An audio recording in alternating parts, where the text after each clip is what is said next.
ان کان دین محمد لم یستقم الا بقتلی فیا سیوف خزینی۔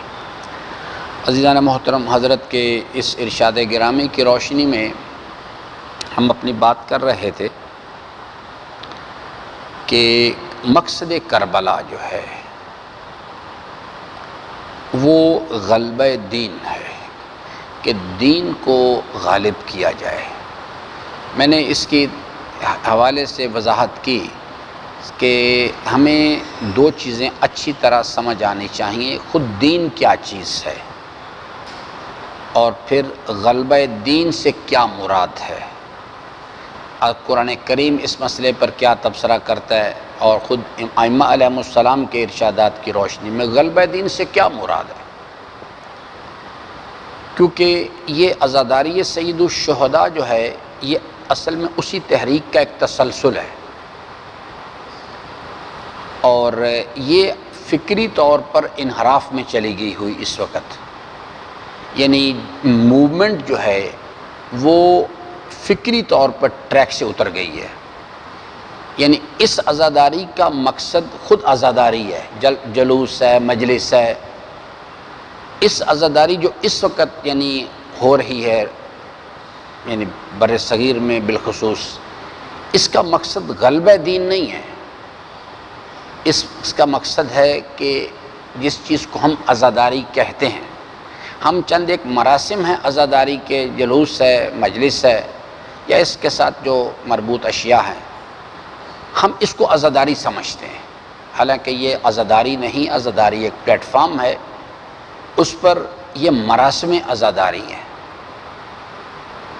اور یہ جو اس وقت پریویلنگ سسٹم ہے جو کام کر رہا ہے، اس وقت بھی، اس سال بھی، اب یہ کوئی 12-13 محرم آ گئی ہے، ہم غلبہ دین کے لیے کام نہیں کر رہے، یعنی ہمارا مطمع نظر یہ نہیں ہے، کیونکہ وہ لوگ جو اس کے یعنی ذمہ دار ہیں ان کی اکثریت کو جذبہ ان کے پاس ہے۔ یعنی میں نہیں کہتا کہ سب لوگ بدنیت ہیں، ایسی چیز نہیں، کبھی بھی نہیں ہوتا ایسا، لیکن ان کی اکثریت کو خود دین کا ہی نہیں پتہ کہ دین کیا چیز ہے، تو وہ غلبہ دین کو کیا پہچانیں گے کہ غلبہ دین کیا چیز ہوتی ہے۔ ان کی تمام تر توجہات جو ہیں وہ مراسم عزاداری کی طرف ہے۔ مجلس ہو جانی چاہیے۔ آپ اگر میری بات کو تجزیہ و تحلیل کرنا چاہیں، کسی دن سوشل میڈیا اٹھا کے دیکھ لیں، ہماری توجہات جو ہیں وہ یعنی مقصد کربلا کی طرف نہیں ہیں، غلبہ دین کی طرف نہیں ہیں، کیونکہ اگر یعنی ہم اس طرف متوجہ ہوتے تو کل بھی میں نے عرض کیا تھا کہ چلیے مورگاہ میں اللہ کا دین غالب کرنا مشکل کام ہے، مشکل نہیں، بہت مشکل کام ہے، یا راولپنڈی ہے یا پاکستان ہے۔ اگر ہم غلبہ دین ہمارا مقصد ہے تو اس جو مرحلہ اولا ہے، یعنی پہلے مرحلہ میں اس ذات کے اوپر اللہ کا دین غالب کرنا، حاکم کرنا، اس میں تو کوئی رکاوٹ نہیں ہے، کوئی چیز ہمیں منع نہیں کر رہی۔ تو اگر ہم اپنے وجود پر ہی اللہ کا دین حاکم نہیں کر رہے تو اس کا مطلب ہے کہ ہمیں سمجھ بھی نہیں ہے اور نہ ہی ہمیں کوئی دین سے دلچسپی ہے۔ اگر یہ چیز ہمارے پاس، ہمارا کانسیپٹ کلیئر ہوتا کہ حضرت سید الشہداء نے اتنی عظیم الشان قربانی دی، وجود قربان کر دیا، اولاد قربان کر دی، سب کچھ قربان کر دیا تاکہ اللہ کا دین غالب ہو، تو کم از کم اس جذبے کا اتنا تقاضا تو پھر ہونا چاہیے تھا کہ کم از کم اس وجود پہ اللہ کا دین حاکم کرتے۔ لیکن ہم ایک اسے کہتے ہیں انحراف فکری، یہ یہاں پہ عملی طور پہ بھی انحرافی شکل میں، کیونکہ ابھی جو ریسنٹلی میں صورتحال دیکھ رہا ہوں، اور یہ میں تھوڑا سا تبصرہ اس پہ کر دوں، یہ جو چیزیں آپ دیکھ رہے ہیں نا، یہ کہ جناب اب مختلف قسم کی شبیہیں بنائی جا رہی ہیں، حضرت قاسم کے حوالے سے شادی کی جا رہی ہے، دیگر چیزیں، یہ بر صغیر کی پیداوار نہیں ہے، یہ یاد رکھیے گا۔ بر صغیر نے تو اختیار کی ہیں چیزیں، یہ بنیادی طور پہ یہ چیزیں شروع ہوئی ہیں عراق سے، عراق سے پھر یہ ایران آئیں، اب کئی صدیوں سے ایران جو ہے، ایرانی تہذیب جو ہے وہ مکتب تشیع کو لیڈ کر رہی ہے. ہم پسند کریں یا نہ کریں، بہرحال ان کے پاس ڈرائیونگ سیٹ ان کے پاس ہے. تو چونکہ یہ پہلے عراق سے شروع ہوا سب کام، یہ اور شروع بھی نجف اور کربلا سے ہوا. یہ جتنے یعنی سلسلے ہیں، آپ کو یہ چیزیں، صرف ایک چیز ہے جو تاریخ میں ملتی ہے، باقی سب چیزیں ادھر سے ادھر آئی ہیں. ایک تبرک ہے جو ادھر سے ادھر گیا ہے، باقی سب چیزیں ہم نے وہاں سے لی ہیں. بس اس میں ایڈیشن کرتے رہتے ہیں، یعنی اس کے اندر تو اپنے ہر آدمی اپنی اپنی عقل سمجھ کے مطابق جو سمجھتا ہے، جو اس کا ہے جن عقیدت کا اس کا جذبہ تقاضا کرتا ہے، وہ اس میں ایڈیشن کر دیتا ہے اپنے طور پہ. یہ عزاداری جو ہے اس کو یعنی اور اس پہ جو اس کے بانیان ہیں یا جو اس میں پارٹیسپیٹ کر رہے ہیں، ان کو اصلاً دین سے کوئی دلچسپی نہیں ہے. ان کو دلچسپی ہے اپنی عزاداری سے، حالانکہ ان کو عزاداری کی بھی سمجھ نہیں ہے. عزاداری تو ایک بہت بڑا پلیٹ فارم ہے، ایک آدمی گھر بیٹھ کے بھی عزادار ہو سکتا ہے. عزاداری تو ایک ایسا سسٹم ہے جو انسانی زندگی کے 24 گھنٹے پہ محیط ہے. دفتر میں بھی عزاداری ہوتی ہے، کاروبار کے اندر بھی بیٹھ کے عزاداری ہوتی ہے، میں سفر کر رہا ہوں، سفر میں بھی عزادار ہوں. عزاداری ایک بیہیویئر ہے، یہ مراسم ہے.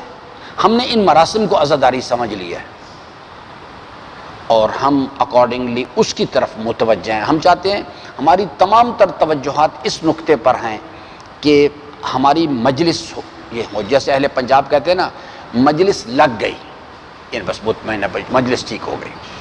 یا زیادہ جس میں گریہ ہو، کہتے ہیں جی آج بڑی کامیاب مجلس ہوئی ہے. حالانکہ کسی امام علیہ السلام نے اس قسم کی کوئی بات نہیں کہی کہ اگر مجلس میں گریہ زیادہ ہو تو وہ دلیل کامیابی ہے. یا دوسرا پیمان ہے کہ کثرت افراد، کہ اگر مجلس میں زیادہ لوگ آ جائیں، ہم کہتے ہیں جی آج مجلس کامیاب ہے. تو یہ قطعاً اس قسم کی کوئی چیز یعنی قرآن اور اہل بیت علیہ السلام سے ہمارے پاس نہیں آئی.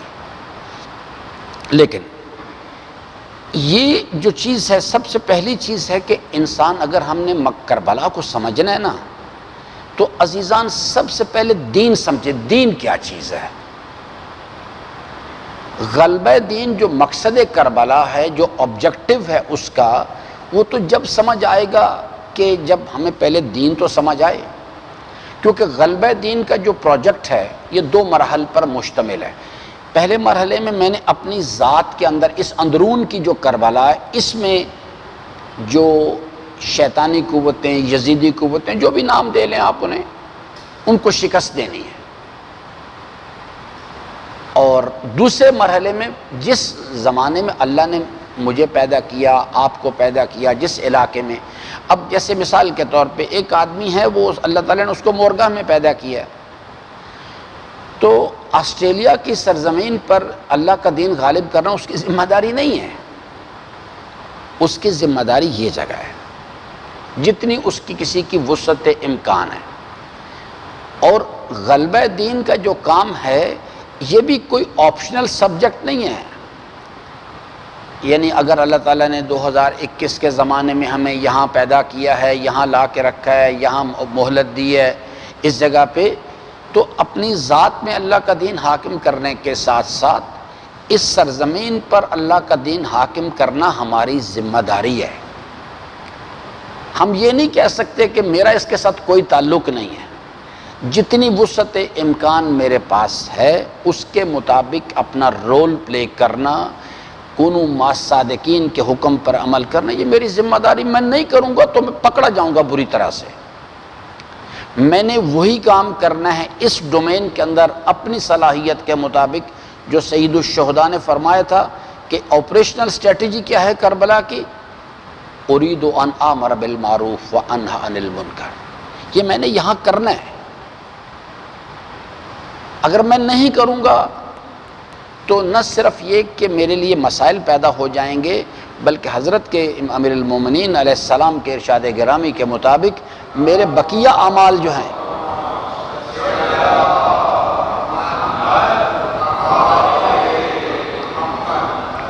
میرے جو بقیہ اعمال، جیسے ہم یہ نمازیں پڑھ رہے ہیں، امیر المومنین کے فرمان گرامی کے مطابق بقیہ اعمال بھی اپنی افادیت کھو دیں گے، وہ مجھے کوئی فائدہ نہیں پہنچائیں گے اگر میں اس 2021 میں اپنی صلاحیت کے مطابق غلبہ دین کے لیے اس ذمہ داری کو پورا نہیں کروں گا تو مجھ سے ناراض نہ ہو اس مسئلے میں۔ یہ امیر المومنین کا فرمان ہے کہ انسان کے بقیہ اعمال کی قدر و قیمت اللہ کی بارگاہ میں کچھ باقی نہیں رہتی، ہم نے کرنا ہی کرنا ہے۔ لیکن انفارچونیٹلی پرابلم جو ہے اس وقت، یہ جو کل میں نے جس سسٹم کا ذکر کیا، یعنی ابلاغ دین کے لیے اور غلبہ دین کے لیے، یہ تین یعنی ستونوں پر مشتمل یہ پروجیکٹ کھڑا ہے۔ ایک تو دین ہے نا، یہ خود ایک نظریہ اور ہر آدمی کے پاس ہوتا ہے۔ ایک ہے وہ دین ہے جس کا ذکر اللہ کرتا ہے، جس کو بچانے کے لیے سید الشہداء کربلا گئے۔ یہ دین جو ہے اس کے تین ستون ہیں، مسجد، عالم دین، قرآن۔ اگر یہ سسٹم صحیح کام کرے گا تو جس ایریے میں جہاں پر یہ کام کرے گا وہاں لوگوں کو دین سمجھ آنا شروع ہو جائے گا،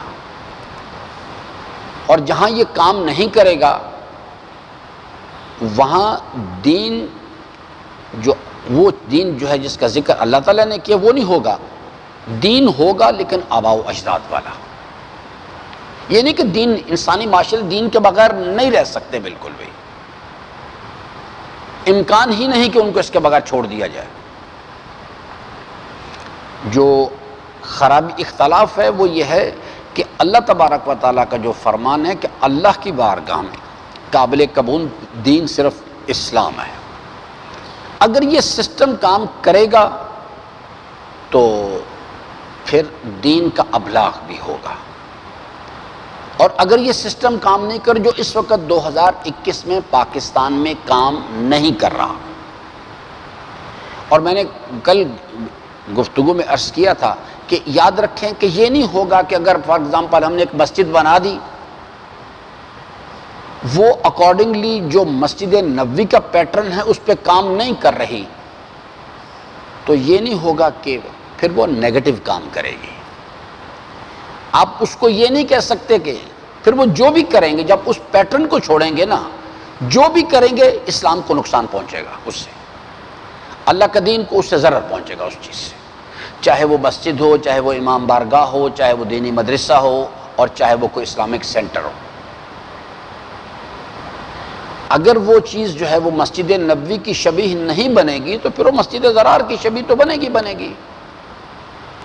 وہ الٹن، یعنی آپ دیکھ لیجئے کہ اگر قرآن کریم کے ساتھ متمسک ہونا جو ہے، اگر انسان اس دستور کے مطابق متمسک نہیں ہوگا تو کون آدمی کہتا ہے کہ غضنفر تونسوی قرآن کی آیات نہیں پڑھتا یا پروفیسر تصدق نہیں پڑھتا؟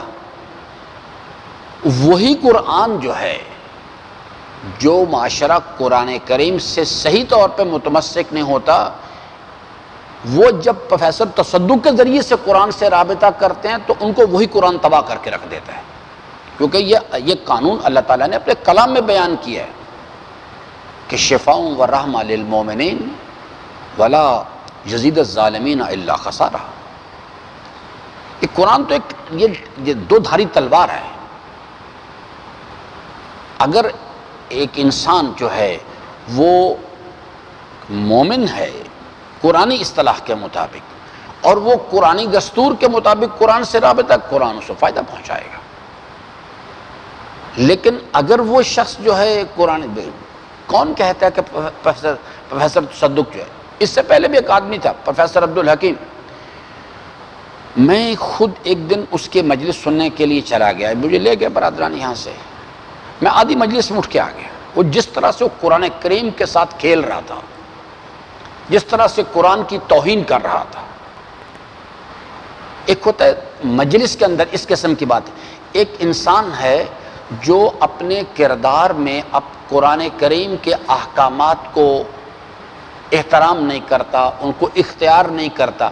ایک ہی مثال لے لے، فجر کے وقت آتا ہے، آرام سے سوتا رہتا ہے، یہ قرآن کریم کی توہین کرنا ہے۔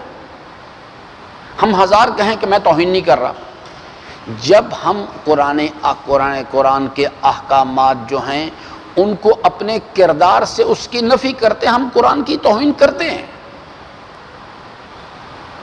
میں نے بہت عرصہ پہلے یہاں ایک قصہ سنایا تھا کہ یہ مجھے جنرل ذاکر علی زیدی مرحوم نے قصہ سنایا۔ انہوں نے جب مجھے سنا رہے تھے تو یہ کوئی 50s کے زمانے کی بات ہے، 1950 کی دہائی کا زمانہ تھا۔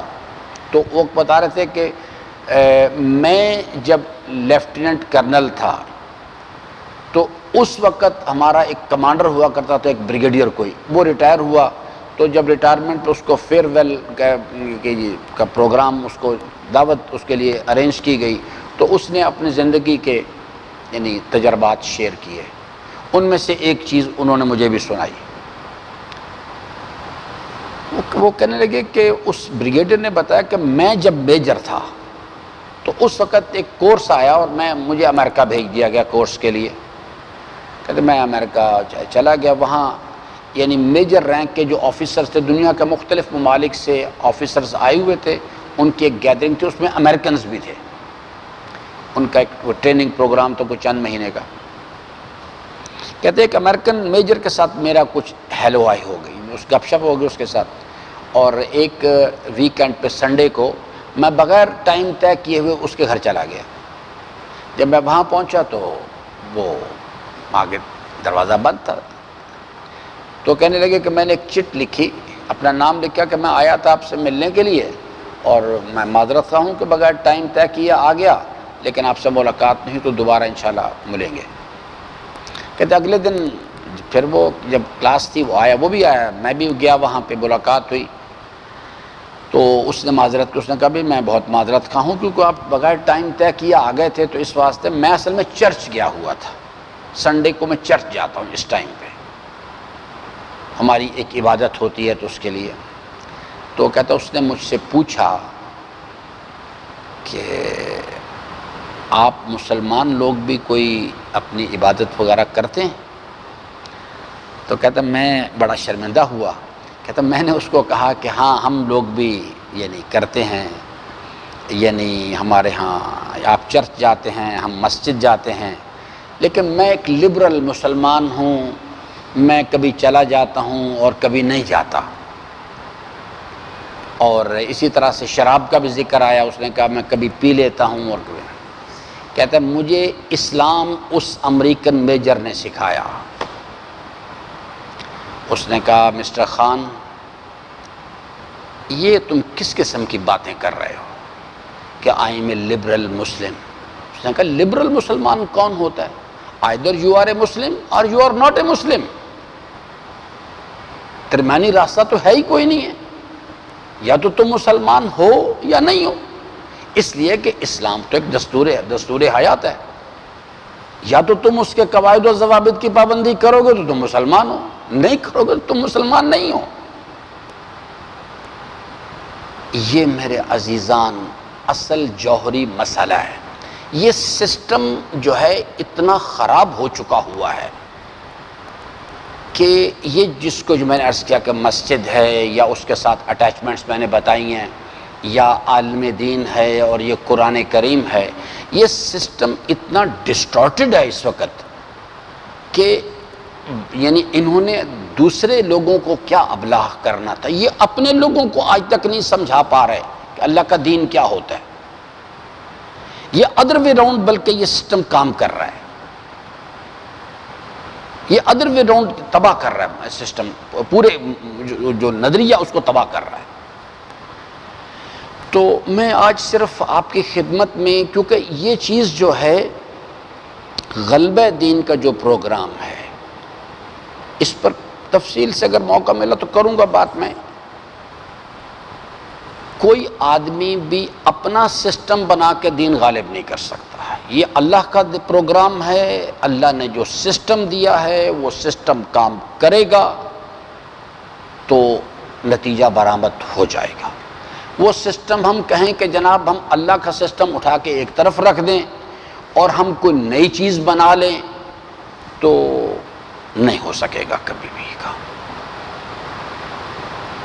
یہ چیز جو ہے ہمیں اس راستے آج آ جائیں، آج اصلاح کا کام شروع ہو جائے گا۔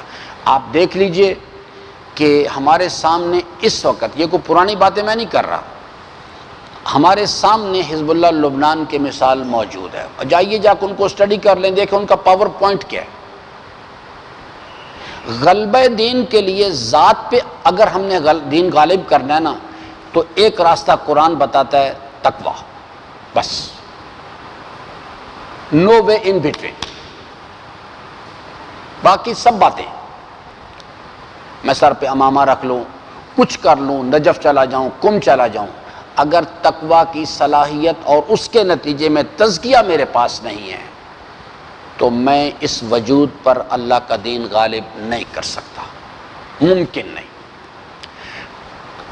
ہم چاہتے ہیں پاکستان میں، مورگاہ میں، راول پنڈی میں اللہ کا دین غالب کریں، ایک راستہ ہے صرف، اگر سب کے لوگ، وہ لوگ سب اکٹھے ہو جائیں جنہوں نے اپنی ذات میں تقویٰ کا راستہ اختیار کر لیا ہے، جو امیر المومنین کا خطبۃ المتقین ہے اس کے مطابق عمل کرتے ہیں، یا قرآن کریم میں عباد الرحمن کی بحث کے مطابق عمل کرتے ہیں، سورہ مومنون کی بحث کے مطابق چل رہے ہیں، لیکن ولایت سیاسی کو درمیان میں نہ رکھیں، وہ اللہ کا دین غالب نہیں کر سکتے، ممکن نہیں کہ کر لیا جائے۔ ایک صرف راستہ ہے کہ جو اللہ تعالیٰ نے سورہ صف میں بیان کیا ہے، کہ جس کے ذریعے سے اگر ہم خواہش مند ہیں کہ اللہ کا دین غالب کریں تو ولایت سیاسی کو درمیان میں لانا پڑے گا، ایک جس کو میں دوسرے لفظوں میں بیان کرتا رہتا ہوں کہ ایک مخلص، باصلاحیت، فعال مرکز۔ مرکز سے مراد یہ کوئی بلڈنگ نہیں بنانی کسی جگہ پہ جا کے، اس سے مراد وہ شخصیت ہے جو ولایت سیاسی کی حامل ہو، معاشرہ اس کے کم از کم 10% افراد اسے قبول کریں اور ڈائی ہارٹ لوگ ہوں، تو پھر امکانات بالکل روشن ہیں۔ ورنہ یعنی اگر ایسا اتفاق ہو جائے کہ جناب پاکستان میں 10,000 افراد جو ہیں وہ نماز شب پڑھنے والے، 10 لاکھ ہو جائیں چوڑے 10,000 کو، نماز شب بھی پڑھیں، وہ دعائے کمیل بھی پڑھیں، لیکن ولایت سیاسی کو قبول نہ کریں تو وہ پاکستان کی سرزمین پر اللہ کا دین حاکم نہیں کر سکتے، ممکن نہیں، اللہ کے سسٹم اس قسم کے بنے ہوئے ہیں۔ کربلا میں جو چیز تھی وہ یہی تھی کہ معاشرہ جو ہے اس کے اندر وہ جو جماعت چاہیے تھی صادقین کی، انہوں نے ساتھ نہیں دیا آگے، ورنہ باقی کام مکمل تھا۔ اگر صرف کوفہ کے لوگ، ہم اس کے اوپر تبصرہ کر لیں، اگر ہم صرف اس کو دیکھ لیں نا، اگر صرف کوفہ کے لوگ ہی کھڑے رہتے، یا وہ جو توابین تھے جو بعد میں نکل کے آئے اور آ کے انہوں نے اپنی جانیں قربان کر دی، توابین جو ہیں وہ آئے، آ کے جان قربان کرنا آسان کام نہیں ہے، وہ آئے انہوں نے جانیں قربان کر دی، لیکن صحیح فیصلہ صحیح وقت پہ فائدہ دیا کرتا ہے۔ انہوں نے فیصلہ تو کیا کہ اس راستے میں قربانی دی جائے، لیکن غلط ٹائم پہ جا کے دی، فیصلہ کیا۔ صحیح فیصلہ صحیح وقت پر کیا جائے، صحیح سمت میں کیا جائے، پھر فائدہ پہنچتا ہے۔ اس میں کلام نہیں کو آئے ہو، اگر وہی لوگ جو 4,000 4,500 تاریخ بتاتی ہے، اگر وہ لوگ اس دن کھڑے ہو جاتے جس دن عبید اللہ ابن زیاد کوفہ آیا تھا، آج تاریخ مختلف ہوتی، وہ اس وقت نہیں کھڑے ہوئے۔ یا پاکستان کے بارے میں عرض کر دیں، جس وقت آغا عارف حسین شہید فریاد کر رہے تھے اور ادھر سے ادھر دوڑتے تھے، صبح پشاور ہوتے تھے، شام کراچی، اگلے دن کوئٹہ، اگلے دن ملتان، اور اس مرد بزرگوار کو ہم نے رلا دیا۔ اگر ہم اس وقت کھڑے ہو جاتے، آج پاکستان کی تاریخ مختلف ہوتی۔ یہی کام ناردرن ایریا کے لوگوں نے ضیاء الدین رضوی شہید کے ساتھ کیا۔ اگر لوگ وہاں کھڑے ہو جاتے اس چیز کے لیے تو تو میرے عزیزان آج ہماری تاریخ مختلف ہوتی ہے۔ پاکستان کی تشیع کا سب سے بڑا سیاسی لحاظ سے پاور پوائنٹ ناردرن ایریا ہے، پنجاب نہیں ہے، ناردرن ایریا ہے۔ وہ اگر ہم کنٹرول کر گئے ہم پاکستان پہ کنٹرول کر لیں گے، لیکن اگر وہ ہم کنٹرول نہ کر سکے یہاں کچھ نہیں کر سکیں گے۔ یہاں کی جو کیمسٹری ہے بالکل مختلف ہے۔ تو خلاصہ آج کی گفتگو کا عزیزان یہ ہے کہ غلبہ دین جو ہے یہ ایک، اور اگر یہ نہ ہوا نا، یہ ہم نہ کر سکے، یہ جتنی تاخیر ہو رہی ہے نا ظہور ولی اثر میں، یہ ہماری وجہ سے ہو رہی ہے۔ ہم تیار نہیں اصل میں۔ وہ ایک ایسی جماعت چاہیے جس کا ذکر سورہ صف میں کیا گیا ہے کہ تؤمنون باللہ ورسولہ وتجاہدون فی سبیل اللہ باموالکم وانفسکم، یہ جماعت چاہیے۔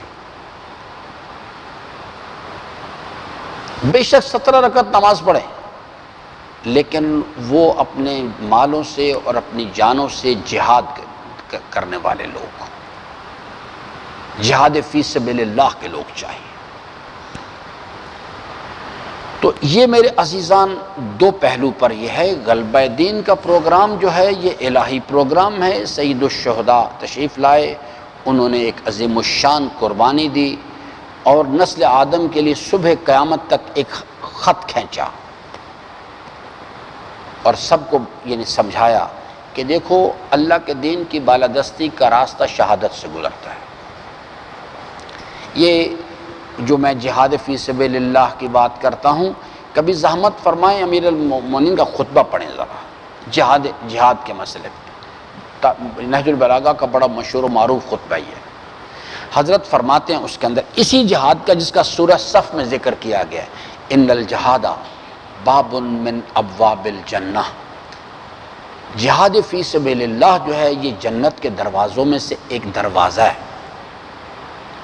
فتحہ اللہ لخاصۃ اولیاء، یہ جہاد فی سبیل اللہ کا جو دروازہ ہے اللہ ہر کسی کو توفیق نہیں دیتا، یہ لخاصۃ اولیاء، اللہ تعالیٰ نے اس دروازے کو اپنے مخصوص اولیاء کے ساتھ مخصوص کر رکھا ہے۔ ہر کسی کو اللہ یہ توفیق نہیں دیا کرتا۔ یہ حضرت فرماتے فمن ترکہ رغبتاً عنہ، جو بھی فرد یا جو قوم بھی جہاد فی سبیل اللہ کا راستہ ترک کرے گی بقائم ہوش و حواس ارادتاً اس کو چھوڑ دے، فمن ترکہ رغبتاً عنہ البسہ اللہ ثوب الذل، حضرت فرماتے ہیں خداوند عالم اس قوم کو ذلت کا لباس پہنائے گا۔ وہ دوڑے دوڑے جائیں گے کبھی ڈپٹی کمشنر کے پاس، صاحب مہربانی کریں جی ہمیں بچائیں کسی طرح سے۔ البسہ اللہ ثوب الذل، خداوند عالم اس قوم کو ذلت کا لباس پہنائے گا۔ وشملۃ البلائے، بلائیں اس قوم کو آ کے گھیر لیں گی چاروں طرف سے۔ یہ ابھی تو پھر بھی کوئی تھوڑی بہت صورتحال یعنی نرمی آ گئی ہے، ورنہ مجھے یاد ہے 90 کی دہائی کا زمانہ اور یعنی 2000 سے 2010 تک کا زمانہ، یہ کیفیت تھی کہ لوگ جو تھے گھروں میں بیٹھے ہوئے ڈرتے تھے۔ تو اس لیے میرے عزیزان اللہ کے نظام کو سمجھیں۔ خلاصہ یہ ہے اگر اس وجود پہ اللہ کا دین حاکم کرنا ہے تو ایک راستہ ہے صرف تقویٰ۔ تقویٰ کیا چیز ہے؟ سورہ بقرہ میں اختصار کے ساتھ ہے، امیر المومنین کے خطبے میں تفصیل کے ساتھ ہے۔ قرآن کریم میں سورہ بقرہ میں اللہ تعالیٰ کیا فرماتا ہے؟ ھدی للمتقین الذین یؤمنون بالغیب، پہلی ایمان بالغیب، دوسرا یقیمون الصلاۃ، تیسرا ومما رزقناہم ینفقون۔ یہ چیز ہے، یہ کام کرنا ہے۔ اگر ہم یہ کریں گے تو ہم اس وجود پر اللہ کا دین حاکم کر لیں گے، اور اگر نہیں کریں گے تو نہیں کر سکیں گے۔ کل انشاءاللہ موقع ملا تو میں اس پر بھی عرض کروں گا کہ علامات کیا ہیں، میں کیسے پہچانوں اس چیز کو، اگر میں خود اپنا محاسبہ کرنا چاہوں مجھے کیسے پتہ لگے اس چیز کے لیے۔ کیونکہ نہ جانے کتنے لوگ ہیں ایسے جن کو ان کی نمازوں نے غفلت میں ڈال رکھا ہے، ان کی تسبیحوں نے ان کو غفلت میں ڈال رکھا ہے۔ وہ نماز شب پڑھتے ہیں، حالانکہ ان کو آگاہی نہیں اس چیز سے کہ وہ نماز شب کہ جو میری نگاہوں کے سامنے اللہ کا دین برباد ہو رہا ہے اور میں اپنی نماز شب کی فکر میں لگا ہوا ہوں، وہ نماز شب بہت بڑا وبال بنے گی میرے لیے۔ تو کل انشاءاللہ اس پر بات کریں گے۔ اس چیز کے لیے دو جملے عزیزان مصیبت کے، کل بھی میں نے عرض کیا تھا، کربلا دافعہ کا نام نہیں ہے۔ کربلا جو ہے، جو کچھ ہمارے سوشل میڈیا پہ ہو رہا ہے، کاش ہم نے کربلا سے سبق حاصل کیا ہوتا۔ کربلا جاذبے کا نام ہے، لوگوں کو جذب کرنے کا نام ہے، دافعہ کا نام نہیں ہے، لوگوں سے نفرت کرنے کا نام نہیں ہے، لوگوں کو جہنم پہنچانے کا نام نہیں ہے۔ کربلا نام ہے جہنم کے راستے سے اٹھا کے جنت کے راستے پہ لانے کا نام ہے، ان سے رواداری کرنے کا نام ہے، ان سے محبت کرنے کا نام ہے۔ ہم کچھ زیادہ بڑے عزادار نہیں پیدا ہو چکے ہوئے۔ تاریخ بتاتی ہے قصہ، واقعتاً رونے والی باتیں ہیں یہ، ہم کہاں نکل گئے۔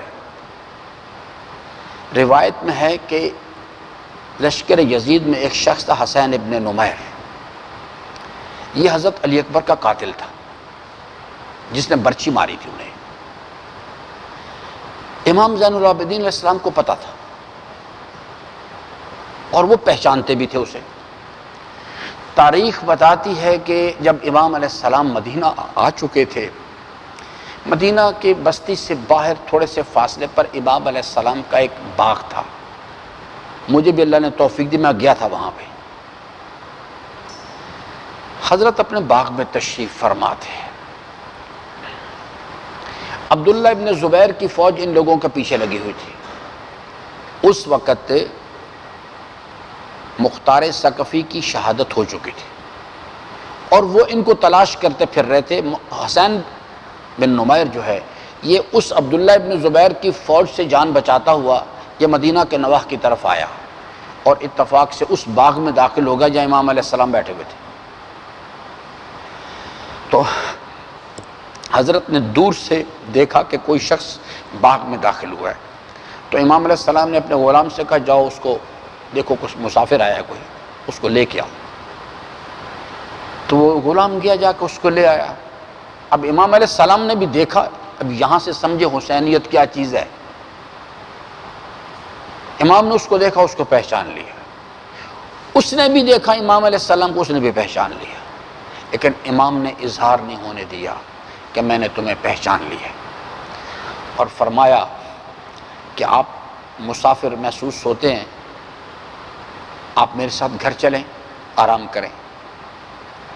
اس نے کہا کہ مجھے جلدی ہے، میں ٹھہر نہیں سکتا۔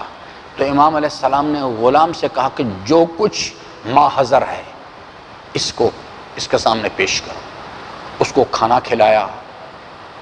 پھر جب اس نے کہا کہ میں جانا چاہتا ہوں، تو امام نے غلام سے کہا کہ اس کو زاد راہ ساتھ دو، یہ سفر پہ جا رہا ہے، اس کو زاد راہ دو۔ زاد راہ دیا گیا۔ پھر وہ اپنی اونٹنی پہ سوار ہوا اور سوار ہو کے اس نے اپنی سواری کو حرکت دی۔ 3-4 قدم چلنے کے بعد وہ اپنی شرمندگی کو برداشت نہیں کر سکا۔ اس نے اپنی سواری کو روکا، پیچھے مڑ کے دیکھا اور کہا کہ یا علی ابن الحسین، شاید آپ نے مجھے پہچانا نہیں ہے۔ تو میرے مولا نے فرمایا کہ حسین ابن نمیر بھائی کے قاتل کو کوئی فراموش نہیں کیا کرتا، لیکن جب ہم کربلا میں تمہارے مہمان ہوئے تھے، وہ تمہارا مہمان نوازی کا انداز تھا۔ آج تم ہمارے مہمان ہوئے ہو، یہ ہمارا مہمان نوازی کا انداز ہے۔ اِنَّ لِلَّهِ وَإِنَّ إِلَيْهِ رَاجِعُونَ، رضا بقضائه وتسلیما لامر پروردگارہ، ہماری اس حقیر حاضری کو اپنی بارگاہ اقدس میں قبول فرما۔ اسے قبول فرماتے ہوئے قلب نازنین مولا صاحب الزمان علیہ السلام کو ہماری جانب سے خوشنود فرما، ہمارے آقا و مولا کے ظہور میں تاجیل فرما، ہم سب کو حضرت کے آوان و انصار میں سے قرار دے۔ پروردگارا ہم سب کو اپنے مولا کے قدموں میں شہادت نصیب فرما۔ ربنا تقبل منا انک انت السمیع العلیم وصلی علی جمیع الانبیاء والمرسلین والشہداء والصدیقین۔